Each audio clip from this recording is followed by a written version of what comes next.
আজকে আমি তোমাদেরকে এই এলইডি লাইটটা দিয়ে একটা মিনি কচ্ছপ বানিয়ে দেখাবো। আমার আজকে এলইডি লাইটের উপরের অংশটাই শুধু লাগছে আর সাথে লাগছে বেশ কিছুটা সুপার ক্লে। তো সবগুলো সুপার ক্লেকে একসাথে মিশিয়ে আমি পরিমাণটা একটু বাড়িয়ে নিয়েছি আর তারপরে আমি এখানে একে একে কচ্ছপের হাত, পা, মাথা, লেজ সবকিছু আঠা দিয়ে লাগিয়ে নিয়েছি ওই এলইডি লাইটের উপরের অংশটার সাথে। তো এতদিন অবধি আমি মাশরুমটা বানাতে পারিনি একটা এলইডি লাইটের অভাবে, আর এখন কিন্তু আমার কাছে বেশ অনেকগুলো এলইডি লাইট রয়েছে।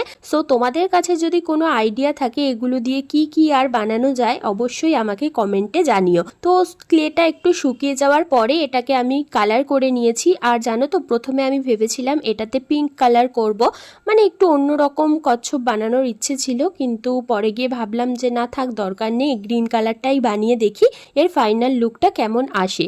তো পুরো কচ্ছপটাকে গ্রিন কালার করে ভালো মতন শুকিয়ে নেওয়ার পর এখানে পিঠের অংশটায় আমি এরকম ব্ল্যাক কালার দিয়ে খোপ খোপ করে দিয়েছি। তারপর আমি কচ্ছপের চোখ, মুখ সবকিছু এঁকে নিয়েছি আর লাস্টে আমি গালে একটু ব্লাশ মতন লাগিয়ে দিয়েছি। সো এই হচ্ছে কচ্ছপটার ফাইনাল লুক। তোমাদের কেমন লাগলো অবশ্যই কিন্তু আমাকে কমেন্টে জানিও। আজকের মতো টাটা।